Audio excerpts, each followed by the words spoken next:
Hey, welcome back to the Come Alive podcast, and it's super exciting. Today we are going to be talking about I like us. It's a phrase that my wife Tess has kind of coined over the years. Good to have you with us, Tess, or with me. Thank you. I love being here. And so we're going to be talking about what it means to protect and build your marriage through seasons of pressure, parenting, and purpose. Wow. I hope it encourages you.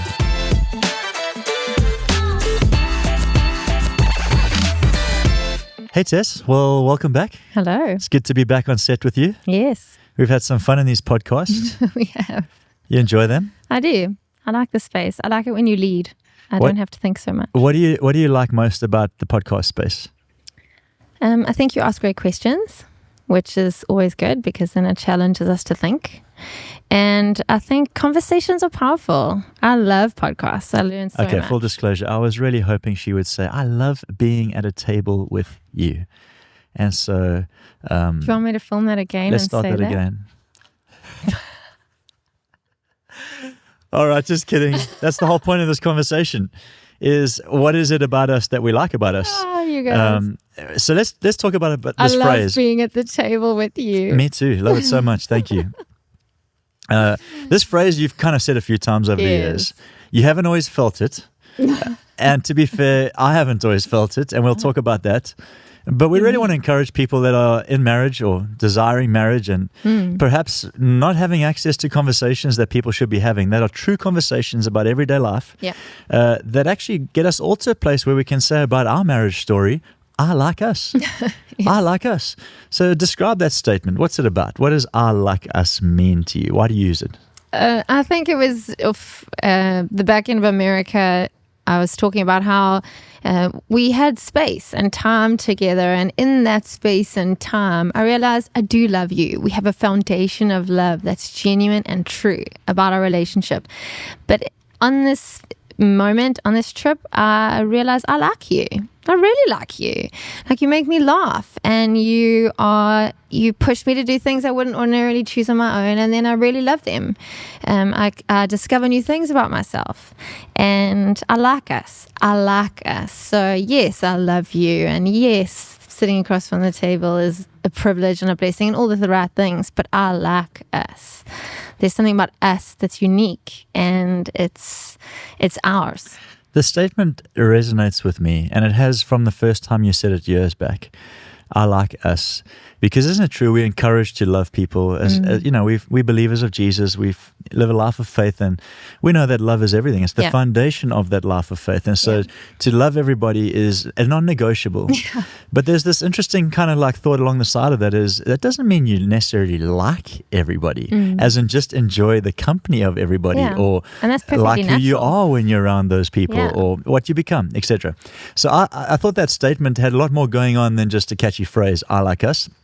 And we want to talk a bit more about that, because there's been a journey for us to walk through. There still is. There'll be many more moments that have brought us around the mountain and back to that place of going, it's not that we just love each other. We actually like us. I like who I am with you.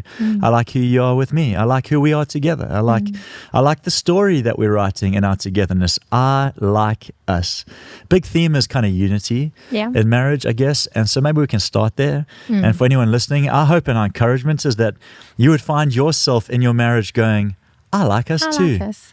Yeah. Like finding the joy of marriage, finding the, in the highs and the lows, just knowing that at the heart of it, there's I like us. So let's talk about unity. What is unity in marriage? It's such a big thing. Everyone talks about unity in marriage. It often feels like a mirage, let's be honest. Yeah. What is unity in marriage? I think unity sounds like when you win, I win. That's good. And so I'm going to do everything I can within what Tess has in her hands to help you win, because then I will win. That's good. And so I would love to know, and I do know, that you're doing everything within your power, within what's in your hands, to help me win in this life, because when I win, you win.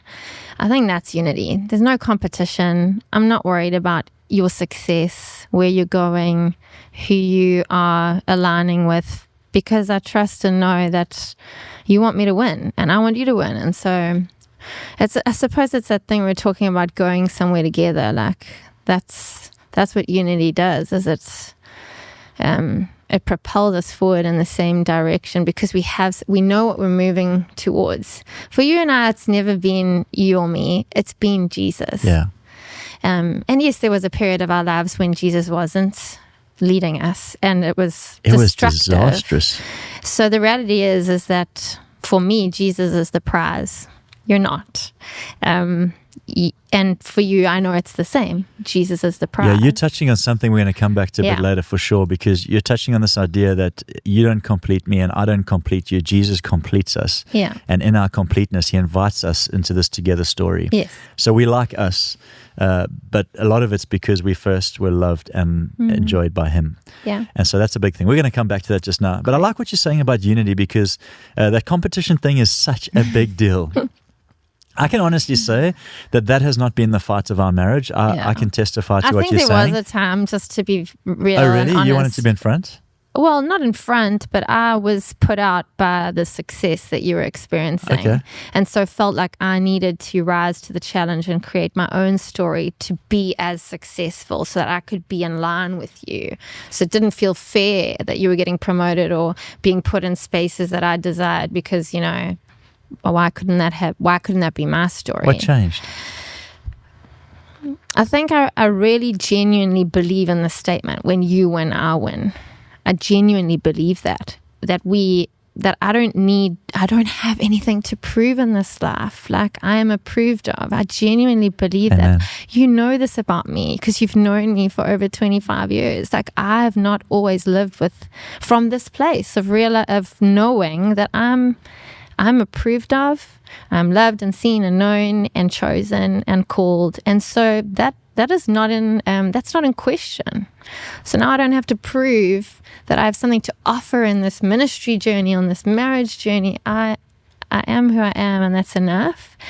And so that has settled some of that internal wrestle. You may not even have experienced that. That's really good. But for me, it was something that I had to work out with Jesus, because then it changed the way that you and I related and relate today, is that I really genuinely want you to become the fullness of God here on earth. That's awesome. I feel the same way. I hope you know that. I feel the same way. I do. Just a bit of context. We've been married for 18 years this year. So that's a little milestone, 18 years. Long time. And it's close to us having been together as a couple longer than I've been apart. Yeah. So there's a bit of a journey. By no means have we arrived. And so if anyone's listening to this and wondering, people who know us well will be like, we've seen the journey. Yeah, we got some good friends. I'm looking across the line here at Jackson Walter. His parents have walked us through some incredible moments. Yeah. Rory and Mel Dyer. Our story's not being perfect, but we've learned a bunch and we've grown to really like us. I like us. Unity is a big thing. I want to go back to that for just a moment. Sure. The word unity actually speaks of oneness, togetherness, and then there's this word agreement. Oh. And I think that's the part that's sometimes left out. Yeah. Because we have this perception of unity that it looks like two people in a car driving together, or, you're always being two together. sharing a bed, or always being together. Sometimes the couples that are in least agreement are together all the time. And their marriage has grown cold, and their friendship's grown tired, and their like of each other is just not there, but they're together all the time, and they just want that to be the picture. And if they're honest in their hearts, there's no longer agreement. Yeah. And I think that's really where we want to get into the heart of that thing today and say, guys, it's not about being in the same room. It's not about being in the same car. It's not about following each other around like that's all you got. Yeah. It's cute and it's awesome, and if that's your story, great. Be blessed. It's amazing. But there's something even more powerful about being in agreement and oneness of heart with where we're going as a couple, what matters to us, when I win, you win, that kind of thing, and championing each other, even when we're not in the room. Yeah. Like, such a big deal. Well, I mean, we're in the season of life now, and maybe people can relate to this, where you and I are not often together, if we're honest. This trip to America was sweet because of the amount of time and space we were given together. But the age and the stages of our kids, the demands of our work life, it calls for us to be in a lot of separate rooms and doing a lot of different things at different times. And I love that I know to the depth of my core that you've got my back. Yeah, that's such a big deal. You got it. Yeah. I can trust that. I know it. I feel safe and secure in that. And so I can go about my day and we can see each other in hops and skips and jumps along this the season and know that we're going to be okay. And even to go beyond that, I remember beginning of this year, I felt like you needed to go to America. You needed to get to that Orange Conference and take some of our team. And in many ordinary worlds, there might be a competition between husband and wife. Who gets to go? Why do they get to go? Why do I have to look after the kids? What about my, that wasn't even a thought in our minds. It was like, you know why? Because we're in agreement. So actually there's a unity in our spirits that those moments are easy. Makes those moments easy. Tess, take 3 people from the team, go on the adventure. I got the home. I got your back. Go, do your thing. Be blessed. Have fun. Don't worry about us. We're going to be fine. It's amazing. And actually, it's that unity that is so powerful. There's this ease that comes when that's in the home. I hope as people listen to this, that's what they will at least start desiring. It's not a quick fix. It's been a journey for us. But they'll start desiring that kind of level of intimate oneness, unity of hearts, where you can really champion your spouse to go after what's in their spirit, and they can champion you to go after what's in yours. And you can win even from a distance. That was 2 weeks apart, and it just felt sweet just knowing that we agreed it mattered. And the agreement is what brought unity, not our proximity. And so it was just such a big deal. Obviously agreement can look different for many people, but we speak often about what matters to us, what matters to our lives and our family, and what kind of decisions are decisions that we already get behind, and what decisions are we like, no, that doesn't feel good, that doesn't. So obviously we talk about it. I think one of the things that I like about us is the reality is if it weren't for you, I wouldn't leave my couch. Like, I genuinely love our home. I love being at home. I love our family. It's my happy, safe place. And the reality is someone like you is like, but there are things that God is asking you to do and calling you to, and I want you to go for it. And so I not only go knowing that things will be taken care of, but I know that I go with your cheering on. Like, go for it. Like, go after the things of God. Don't hold back. And let's talk to culture today, because the reality is, this if you're listening, work rhythms have changed. Yes, the traditional model of dad goes out, works, makes the bread, comes home, puts it on the table. Traditional model. Mom keeps the home in order, keeps the kids in check, makes sure there's food. That rhythm has changed, and it's challenged some of the expectations of people going into marriage, because if you come from a home like that and that's what you want, it can be really difficult to find agreement when we're living in a world that doesn't make that easy. For example, both people work. In our case, that's true too. In many cases, that's the truth. That is the way. And we should be cheering that on. Obviously, there are rhythms within that, and I'm not sure we'll get to that today around roles and responsibilities, but there are rhythms within that are still more maternal rhythms and paternal rhythms. There are more motherly instincts and more fatherly instincts, and we must protect those instincts God has given us. But that doesn't change the fact that we're living in a world where husbands and wives both work, which means we have to come to some level of agreement with how this fits in the expectations we take into marriage. And so I just want to say to people, when you go into marriage, you're not taking a next step. You're starting a new story. You really need to ask some questions. Like a lot of people, I think we should just get married now. It feels like the next best step. Not a next I'm like, step. It's not just a next step. It's a new story. A whole new world is about to unlock. A confronting, uncomfortable, sometimes super exciting, other times very frustrating world is about to erupt in your life. And so you have to learn to fight for unity in the agreement of, so we'll often do this. We'll say to 2 couples or a couple getting married, take these 2 pages home. You fill that page with your expectations. You fill this with your expectations. And then let's sit together and put them alongside one another and go, all right, where are we willing to compromise nice and early on? Because if you don't compromise and find kind of submission early on, it's going to be so challenging. And you're going to be in the same room in disagreement, and that's not unity. And so unity, obviously, a big thing. How have you maintained joy in the marriage? Let's talk about that. I'll be honest, there's been some days I've just wanted to climb a mountain and sit alone. And it's normally because I'm the issue. It's never you. You're perfect. But, no, I'm not perfect. I am a work in progress. How have I maintained joy? I think I've learned to laugh at myself. There we go. And I know, the depth of, like, it's not just about happiness and joy, and they're different and all the things. But the reality is that I'm also not waiting for you to be my ultimate supply. That's because good. when you are the ultimate supply, if you don't deliver, then I have no joy. I don't think that's fair. I don't think that works. So I look for what I need in different spaces. We've spoken about this, Jesus being the ultimate one, but also what fills my tank. I think this is cool. So talk about this a little bit. We're so different like this. Talk about the stuff that fills your tank, that I, as a husband, perhaps you felt me champion and believe in, and it's been helpful. Because again, there could be a husband out there going, I want her to win. I want her to like us. I'm not sure what to do. Help them know how together we figured out what fills your cup, and they could be encouraged. Well, I think that's just figuring out, I mean, it's challenging when you don't know what you want. I think that's been part of the journey for me personally, is asking the question. And I've done this with the help of a coach and a psychologist. So I'm grateful that I've had that input, because they've helped me go, Tess, this is who you are.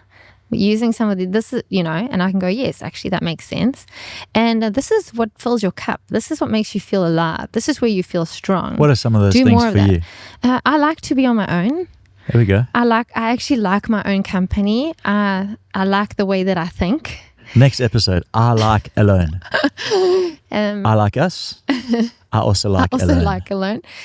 But I love people. So I'm a hybrid of the two. My cup can be filled with people, but there's also this reality of having my cup filled when I'm alone. Sure. Reading. I love learning. I love the space and the quiet to just mull through ideas and thoughts.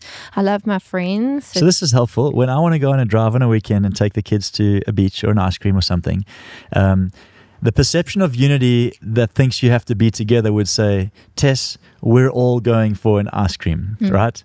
But because I know you like alone, and because I know that you like to read, sometimes I'll just say, hey, I'm going to take the kids for an ice cream.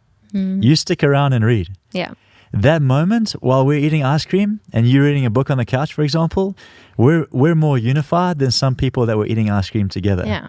So another practical example is I feel safe primarily when things are ordered and planned. You know this. Dylan, not. I feel safe when things are If there's disordered. a plan, then Tess is there. If there's not a plan, Dill's there. Anyway, so we've really had to figure out. I'm grateful for your planner, though. I'll be honest, eh? Okay. I wouldn't have made it to half the appointments of my life if you weren't organized. That's amazing. Anyway, so the reality is that we've had to work hard to compromise in this space, because I need the spontaneity. I need it. It is important for my growth and my health. But I also function incredibly well, and I thrive with structure and order. And so I love that you have created space for me to get organized. And so you won't necessarily take the kids out so that I can sit on the couch and read, because you'll know that I have things that are weighing on me that I just need space and time to move on. And that then blesses you, because you know that when things are in order for me, I'm way more pleasant to be around. And so that's one of the ways that you have really helped me thrive. So I think this is cool, because back to the joy question, a lot of people would say, how do you find joy in marriage? And then they think, well, let's get in a room and find joy. Often joy is found in you knowing who you are, what fills your tank, having a personal relationship with God. Joy comes from above. And so the joy in marriage question we've learned over time is not by us necessarily finding joy in our togetherness. That'll come. It's us learning how to find joy in ourselves and then bringing that to the marriage. And so it's not figuring out all the details of our togetherness. It's figuring out the honesty of our own hearts and vulnerability and finding my own joy. Yeah. So it's the classic, like, two halves don't make a whole. Yeah. They make a whole. And we hear this all the time, and we think somehow that is not true of our story, but the reality is two halves do not make a whole. So this is so cool. While you might find joy in your spouse, I think joy that's great. from your spouse is not the only source of joy. And so when you're losing joy in marriage, don't assume that the only way to get it back is from your spouse, who in that moment might be struggling to give you any, and seasonally might be struggling to find any. And so just realize, like, you can get joy from your spouse. I enjoy you. You enjoy me. Hopefully that's going to last. But we know that's not our only source. And so when joy is lost, we realize we don't have to look to each other to fill that tank. We can go elsewhere to our own love and interests and hobbies and to God and ask Him to change things. One of the questions was asked, were there any seasons where we didn't like us? And I just want to say, like, given, yes, of course, we're married. If you're married, there are seasons when you don't like each other. Yeah. What got us through in those seasons? Let's talk about that. Someone might be in one today. Yeah. So I think I got given really good advice in one of those seasons. Someone said to me, you didn't get married for nothing. That's so good. You need to go back to those things you first liked about Dylan, because it didn't start in love. It doesn't start in love. It starts in like there's an attraction. There's things about you that I found appealing, not only physically appealing, but the way that you lived your life, the energy you bring to a room. There were things that I liked about you. There were also things that I liked the way that you made me feel. So go back to those things because they're still there. One of my favorite go back moments was, anybody who doesn't know us, Tess was friends with my sister. That's how we met, by the way. And they were at our house one day when I was in grade 7, she was in grade 5. And her and my sister were in the house, and I needed someone to be the other side of a dialogue that I was practicing for school.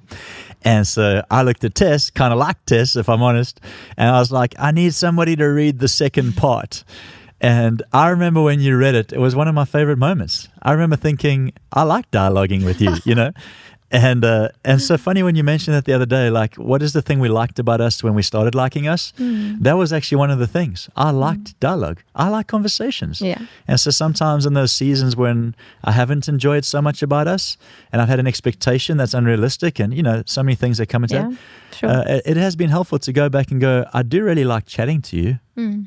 So I can revisit that one. Yeah. Carry on. Sorry, that was just a little by. Cute story. I can't believe we've known each other for that long. Yes, so I think it's to go back and to look at those things and remember that they're still there. Yeah, that's good. It's just gotten blurry. The familiarity of life can dull things. I spoke about this on Tuesday in open house. Our marriages can get suffocated. But there's life there. There's living, breathing life there. And what we have the privilege of doing, I think what God is asking us to do in our marriages is give it space and room so it can breathe. And you can rediscover some of the life that's there. And so that's what we've had to do. What are some of the ways, that's a good point, giving a marriage breathing room, because often that is what it feels like. I can't breathe, I want out. Yeah. I've had that thought, you've probably had that thought. It's not unnatural, but it is unhealthy. Yeah. And so when repetitively those thoughts end up going somewhere. So I think it's to address it because it's completely natural to feel like, oh my gosh, I can't do this anymore. It's really hard. That is a natural thing, and we should debunk all the myths that marriages that are healthy. There's no perfect marriage. Yeah. Don't experience those moments. They do. And it's in those moments to go, but okay, like what is the root of this issue? Yeah. Like where did this start? So what are things we've done in those seasons of just being out of breath? What are things that we've done and that others have encouraged us to do? Because that's a big part of it, that have got us through those moments. How do we help somebody today that's sitting there going, I would like to like us. I enjoy what you're chatting about. I do have memories of when we started kind of falling in love with each other, and they are fond memories, but I can't see a way out of this moment. Yeah. What are some of the things we've done in those moments that have taken us through and out of them? Let's talk about that. So I don't know how you would answer that. So I'll give a few of my thoughts, and I think you should add. But I think we've gotten help. I think an outside voice, someone who is removed from the messiness of the story, who can bring perspective, is very someone helpful. Other than us. Yes. So it's just a mediator. I think oftentimes, like we'll say, another thing I would say is we've had some really honest conversations, but the reality is the most fruitful, I think, have been the ones where there has been that person to just say like, whoa, but okay, you've expressed how you feel now, but now what? Yeah.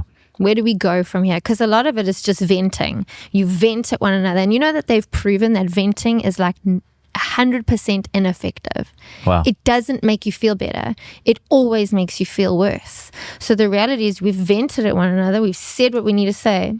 Now what? And? Now what? How do we move forward? That's what this person in the middle does. They're like, okay, guys, now let me help you. And disclaimer, the vent being over is not moving forward. No, it's not. Oftentimes people will think, well, we've had the argument, It's just now gonna it's come again. done and we can move. And it doesn't change unless you go, okay, well, we don't want to remain. What are we going to do to move forward? It doesn't change. And we can only say this because we've been doing it for 18 years. And I think we're going to be able to say it with greater conviction in the next 10 years, because that's the only way it works. Yeah, one of the things I see in sort of a generation that's following us, if I'm honest, because, we work with many of them and our kids are growing up in a new generation. And so you look at what's coming. And one of the things I notice is this real fear to expose yourself to anybody. You've got to build a life that's perfect and curated and, all these kind of things, because that's kind of the expectation media has placed on us. And it can be church, done. that is really hard. And of course, in the church even. And one of the things I'd encourage people to do is ask for help. Yes. Like you're talking about getting a third perspective. That starts by saying, I need help. Yeah. I haven't always been the first to go, I need help. I've maybe suggested it would be nice. And then you've gone, okay, well, we're going to see someone on Wednesday. And I've said, I don't want to. I'm not ready for Wednesday. But to be fair, I've got my head around it over time and gone, okay, I'm ready for next week, Tuesday. Well, I mean, the lady, Marilyn, that we've seen, and she's amazing, shout out to her. She's always said to us, marriages, people often come and see her when it's too late. Like it's really, sure. They've got to the end of themselves and they just can't see a way back. If it was just a regular rhythm, hey, we just need some help with our unity to find alignment. Like we have just got completely distracted. We would probably find ourselves in that place of no return less often. So I have friends I go to in Pretoria, Rory Dye and Clint Walter, good friends. And when I'm with them, one of the first questions they ask me as friends, not as counselors, not as mentors, not as coaches, as friends, is, hey, Dill, how's your marriage? How's Tess? And then good friends. Exactly. And I'll be honest, I just don't hear that question asked a lot in culture. People ask, how was your day? What did you get up to? What did your kids get up to? How's the school? How's the, at best, what are you saving up for? Or what are you dreaming about at best? But seldomly does someone just look you and very casually just say, how's your marriage? Like out of 10, how's the marriage doing? Because we're too scared that question will be returned. And so we're scared to ask it in case it gets asked back. And I just think we should drop that. I just want to let's start a global phenomenon that we can ask each other how our marriages are doing anytime we want. And the easiest way to do it is say, how's your marriage doing out of 10? Because now you can reference it, But I just am grateful for Clint and Rory, because I've never felt judged. I've never felt something to prove. There have been times I've answered that question 3. There have been other times I've answered it 9. And it all feels the same because they love and care for me. And there's got to be a point at which we're willing to go, I'm at a 3, guys. It's been tough. Yeah, I need help. And they can go, well, that's cool. We'll be praying for you. Stay strong. Normally, just by expressing where you're at, you're already halfway through your victory. So when we talk about being in seasons where we don't like us, the things that got us through is having a third voice, phoning a friend, sitting with a coach, psychologist or mentor or prayer partner, doesn't actually matter. There's different voices. And then being honest with where you're at. Being honest with where you're at. Being able to answer where you're at. That's half your victory won, calling it truth on where you're at, Yeah. And so, just encourage somebody. You may need to do that today. Yeah. Some people sitting in the room. Challenge for the day, guys. Go and ask your friend, how is your marriage doing out of 10? Great question. One of the questions asked was, what role does spiritual intimacy play? I was like, physical intimacy or spiritual intimacy? I'm thinking spiritual intimacy. I think that's your relationship with Jesus. Exactly. And we can talk about that. But I just want to say that unless you enjoy each other intimately, physically, there's a big part of marriage you're going to miss out on. Yeah. I'm not going to kind of make a big punt on this, and people can go down different roads, but the gift of marriage is physical intimacy, one of the great gifts of marriage. It's a gift from God, which is why, young people, you should not open that gift too soon. You'll wreck it. Yeah. It won't live out its it just makes everything harder. Exactly. It's like opening a gift that was under the Christmas tree 2 weeks early. and then just feeling like, I should never have opened it. Now I miss out the joy of opening it at its rightful time, you know? Yeah. I'll never forget buying one of our kids a JD bug when they were so tiny, and they just couldn't ride it. Like, it was just, and it became such a big deal for them. Like, they never enjoyed riding bikes because that memory was just too soon. And that's one of the things we always say, or I like to say and remind my kids. Song of Solomon. Don't awaken love before it's time. Like, God knows the right time. Like, just be about what He's asking you to do and be about His business. This is one of the things we've been very honest with our children about. Tess and I awoken our love before it's time, and we did it outside of God's blessing, and we had a physical relationship before we were married. And if there's one thing I try and help my kids see, is that doesn't have to be their story. They don't have to go that route. And mom and dad are open enough to say it hurt us, and it carried hurt into our marriage. And I just encourage young people: let our story encourage you. It doesn't have to be your story. And so, but just to say, on the other side of that, physical intimacy is such an amazing gift in marriage. And to anyone listening to this that's in a marriage where the "I like us" statement is just kind of not there, part of liking us is enjoying the hugs and kisses and cuddles and bedtime and intimacy. And I would encourage marriages, if that's not there, find a friend, find some help, find some intimacy. It's important. But I will go on to the next question. For now, we can do a whole nother podcast on the I like us when no one's watching. Let's do one of those. Oh my gosh. One of the things that fights for a marriage is the attention of others, just the constant draw of others on the relationship, whether it's the work you do, whether it's the sort of friendships you have, perhaps even children. How have you navigated? How have you found sometimes we don't even stop to ask how we navigate these things. This could be a good moment. How have you navigated the constant pull of the affection you would like to give me that's been given to or drawn toward others? Oh, I do not know if I've done that well. It's really hard because it's like your marriage will always just be there. So you can ignore it. So you can kind of let it go a little bit. You can give your attention to all sorts of things because it'll just be there. But I have this real bug with familiarity. Like, I don't want to live a familiar life in any form. Sure. Friendships, marriage, kids. I don't. I want to live a radical life. Like, actually, being in America, I found myself praying often, like, God, I used to ask you for a radical life. And that is the prayer of my heart. Like pure and holy passion. Like, I want to live a passionate life because otherwise I don't feel like I'm living. Yeah, that's awesome. And I suppose that prayer is for our marriage as well. But it does take intentionality to live beyond that constant sort of cultural knowing. Well, the marriage is just always there, you know? Yeah. When actually it came first. I chose it intentionally, and it needs my love, affection, and attention. It needs my witness. It needs my conviction, just like I would give anything else that I'm passionate about. Well, like a good friend said recently, one of our voices that speaks into our lives said to us, just like a car needs to be serviced, a marriage needs to be serviced. Yeah. And so now and again, you need to take it to the workshop, you know, and see what's missing and pay attention to that. Yeah, sure. Yeah. So I suppose that's really what I long for.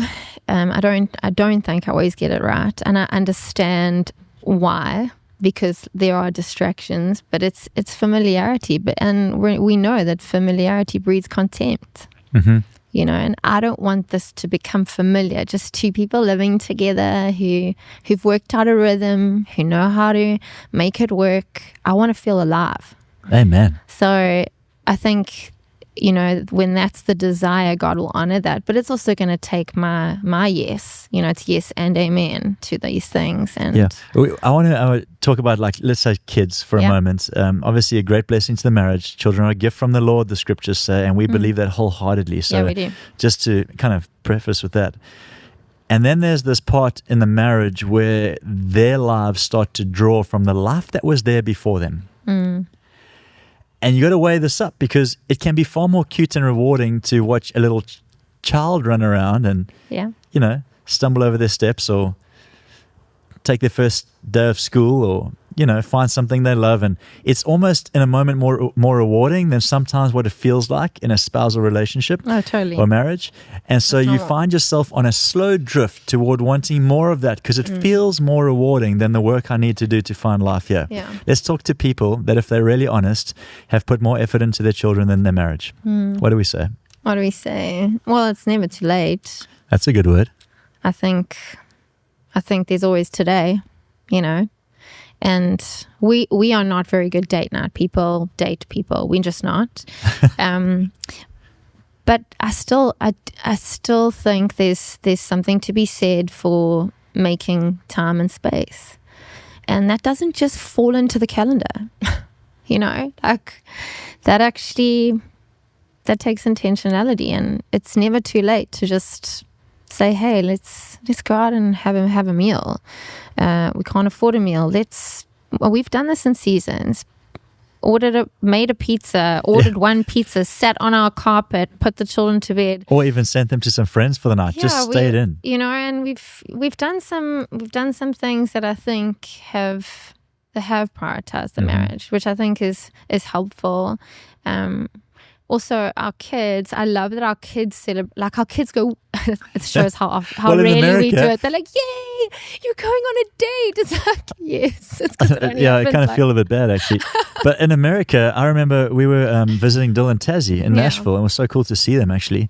And Tassie, around the table with us, said, hey, guys, why don't tomorrow you drop your kids here at our house, they can have fun with our children, we do whatever, and you and Tess go off on a date.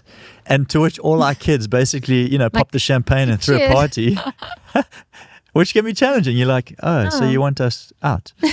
And again, I think parents just get pretty stuck in their world. Yeah. And maybe just to help set you free, parents, like your children will be better off when you're better off. A little bit more attention on each other could mean more for your children than the attention you're currently giving them.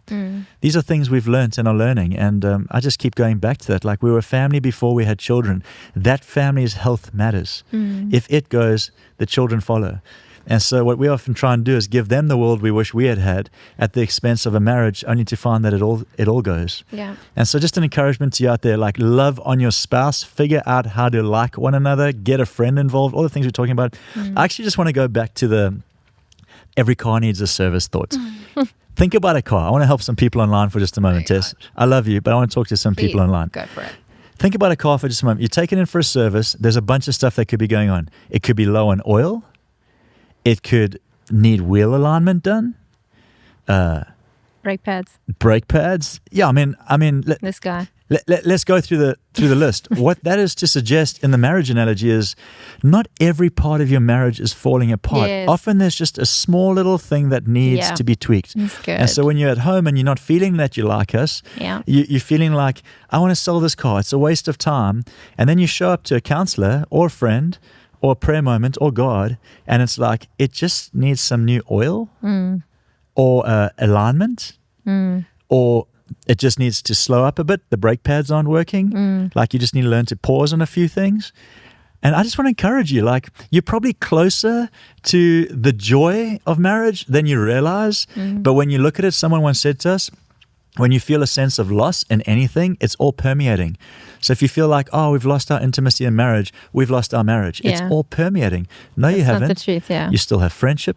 Yeah. You still have aligned values. You still have children that love you. And so what it often is just a small little thing that's ruining the drive. Yeah. And so we've learned over time is not to overthink moments when it doesn't feel nice, is to realize there's probably something really small out of place. And with the help of a friend or an outsider, we could probably get back on the tracks, So I just needed to say that. That's hopefully so that helps somebody. So great. And often if there's small things and there's small things, like, not everything needs attention. Sometimes I just feel like we can major on the minors and get in each other's faces about stuff that really isn't going to make or break. It's to look at what really needs attention and pay attention to that, so that we can move forward. And I often feel like that outside voice can help you get clarity on what that is, so you don't start trying to fix everything all at once, which can oftentimes make more of a mess. Well, Erwin McManus talks about this idea that as humans, we naturally think on the negative. Yeah. No one goes on a drive and defaults toward the most beautiful of all things. Normally, you start to think about what could happen at the worst of all things. Yeah.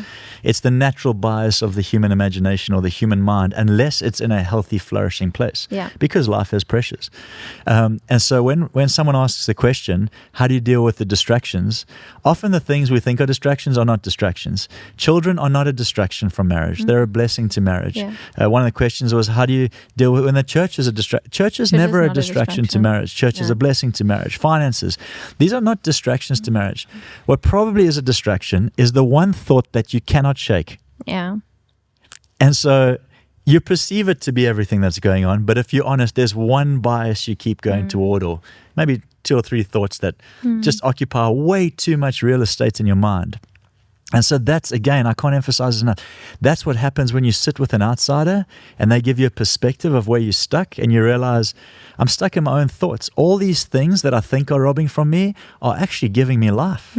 It's that one thought that's taking up all my good energy, or that second thought, or whatever it is. And so again, when we talk about how do you guard your heart from or the question was, how do you guard yourself from the distractions of kids and church and finance?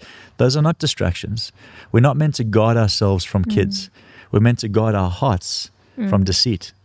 And so I think one of the things I would encourage people to consider is don't try and protect your life by saying no and saying no and saying no, and this won't work, and you're out, and you don't fit, and I can't do this. Like that. That's not true. What you need to do is guard your heart. Something's got on the inside, and it's taking up way too much prime real estate. And you probably need someone to pray it out or help you think it out. But once that's gone, you'll notice the blessing of all these things in your life again. Yeah. And for sure, somebody listening to this today will be able to testify. And I'll encourage you, give us the comments in the blog. Please tell us the comments. If you've gone through this and what I'm saying is resonating, let us know. Because the truth of our marriage and the story we have, often the parts that have taken us into dark seasons is one small little thought that we just perpetuate in our minds, and it gets into our hearts and it robs our joy. Yeah. And God doesn't want that for you. Yeah. All right, we're going to start to close.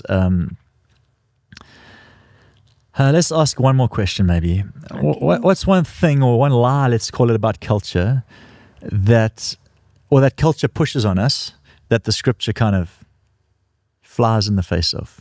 So culture says marriage should look like, and then the scripture says, not if you want to enjoy it God's way. One thing. Wow, that's challenging my theological understanding of marriage. But I think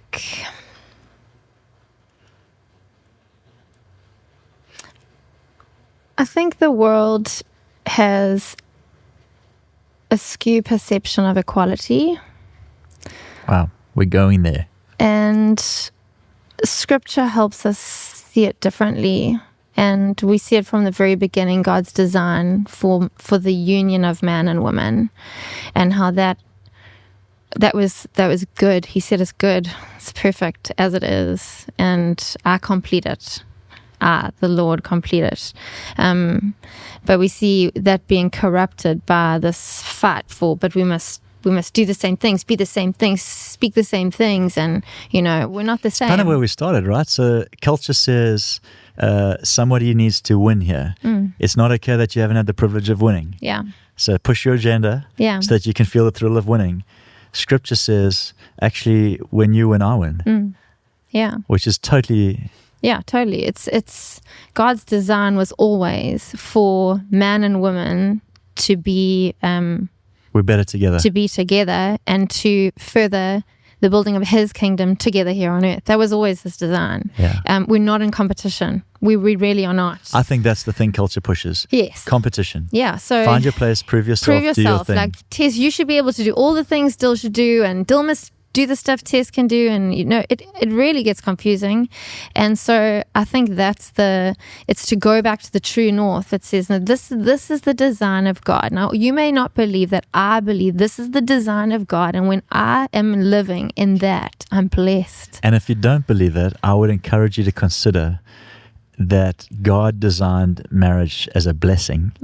And perhaps if you're at tension and you're watching this because you're in a marriage that's got its challenges and you're not a believer of Jesus and you don't know where it fits in your story, I would encourage you to consider what it means to ask Jesus to come and to be a part of your story and to show you how he did things and how he does things. Yeah. And one of the things I feel when it comes to culture, just that I've noticed, is culture goes after comfort. Yeah, very much so. So even in a marriage, I don't like being alone. I like it when she's there. I like watching a movie with a friend. I like the intimacy that I don't have when I'm on my own.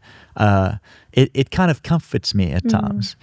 And culture pushes the comfort of a relationship. Yeah. The scripture pushes the covenant of a relationship. Yeah, very good. So comfort is you give me what I want. Covenant is I offer myself to you. Yeah, sacrificial. And I guess if you don't think about that for a moment, I thought about it because I was asked the question, but if you don't think about it, let's be honest, we default toward, I want the comfort that a relationship brings, rather than I'm actually in a covenantal relationship, which is more about what I bring to it than what it brings to me. Yeah. And again, every time you flip that script, I remember years back, we were in like a headlock and it was not working and, things just weren't exciting. And I remember you just starting to honor me. Like, just, you're amazing, and I trust you, and I love you, and I love the way you lead. And I was like, I know what you're doing, and I don't like it. I don't want you to do that because it's making me want to be vulnerable and making me want to surrender. And I don't want to surrender. And I think that's the whole thing is like, covenant says, I'm just going to give to Dylan. I'm going to honor him and bless him and love him. And to be fair, people listening to this, sometimes it's to call the things that you see out of someone, even when you're not experiencing them. Because I know there'll be someone listening, but that's toxic positivity and it's manipulative. And I understand all of that psychology. But the reality is that is who you are. Well, you'll know if it's real or not, right? Exactly. So the reality is it's to recognize and to know that God's created you to be someone. And even if I'm not experiencing that, I'm gonna speak it because I know that that's who you are. And you've done that for me many times. No tears. Like, this is who you are. And it is unraveling when someone does that, because you're like, no, I just want to stay in this little comfortable cove of misery, but actually so maybe if you're listening, it's just a thought. Hey, don't let comfort be the overriding driver for why you got married. Like, someone to complete you, someone to comfort you, someone to be there when you're on your own. Those are all sideline benefits. The true blessing of marriage is covenant, the privilege of giving yourself away to somebody else. And I'm not talking to someone who's in a toxic relationship. That's different. Yeah. If you're in a toxic relationship, you should stand up for yourself. You should call a friend and you should get help. Yeah. I'm talking about people who know in their heart of hearts that they want that marriage to work together and it can be better. Yeah. Then you should shift to covenantal thinking, not comfort-related thinking. Good. Okay, let's close with this question. I hope you're ready. Thank you for the conversation. I hope you're ready. I like us because... We're hilarious. Okay. We're adventurous. We are unscripted. We are dreamers. We're creative. Amen. And we are a little bit dysfunctional, but a lot of fun. Unexpected twist in the tale. I like us because of God's grace. Oh gosh, so deep. And adventure and family dreams. Okay. I hope you've been encouraged, friends. It's just a chat, but hopefully somewhere in the conversation there were little things that'll help your life. Yeah. That's what God wants for you. He wants to move you from where you are to where He sees you could be. And maybe He'll use just an honest, simple, vulnerable chat like this to help you move in a direction that's better than where you are today. And so if you like it, that'll be great. Just like the video, share it with a friend. Yes. Subscribe to the YouTube channel, Come Alive podcast channel. Just help us get this content into people's lives. Thank you for joining us. We love you. We love marriage. I like us. I like us. And God has your back. Be blessed. Chat soon.